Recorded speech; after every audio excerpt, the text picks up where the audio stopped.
Hello and welcome back to another video. In this problem, we're asked to sketch the graph of an example of a function f that satisfies all of the given conditions. We have the limit as x approaches infinity of f of x is equal to 3, the limit as x approaches 2 from the left is equal to infinity, and the limit as x approaches 2 from the right is equal to negative infinity. We're also told that f is odd. So the first thing we have to worry about before getting into any of the individual limits is what does it mean for the function to be odd? Well, a function is odd if, for any x value that we put into the function, f of negative x is equal to negative f of x. And some functions that this is true for example, would be y equals x, which looks like that, y equals x cubed, which looks like that.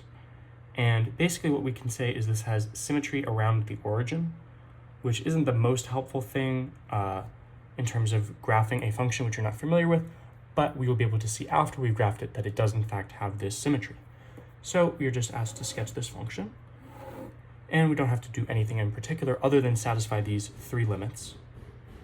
First, we have the limit as x approaches infinity of f of x is equal to 3. This means as we get larger and larger in the x direction, the value of the function is going to approach y equals 3.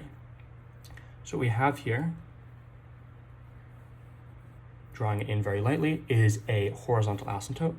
We basically say, look, as we go in this direction, we're going to get closer and closer to 3. We're also told that the limit as x approaches 2 from the left is equal to infinity. So as x approaches 2, right, x equals 2 is right here. What we're going to have is a vertical asymptote in a similar way to the horizontal one. And let's start from the right, since that's the side we've already started drawing on.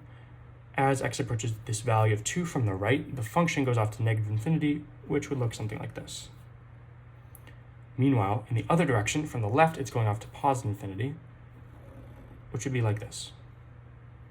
Now we satisfied the three limits, but the function is not yet odd. So again, we want to have symmetry around the origin, so I think it'll be helpful to go through the origin. And now we have to think about this equality, f of negative x is equal to negative f of x. This means that, for example, f of negative 3 is equal to negative f of 3. And basically means whatever we're doing on this side is going to mirror this perfectly, except in the other direction, right? So if f of negative x is equal to f of x, what would that look like? Well, we'd have this would be all the positive values of x, and they would have this shape of the function, and it would have the exact same shape on the other side. But it's not equal to f of x, it's equal to negative f of x. So we have these values of the function that are getting greater and greater between 0 and 2. That means between 0 and negative 2, instead of getting larger, they have to get smaller. And we're still going to have this asymptote, but it's going to be having the opposite behavior.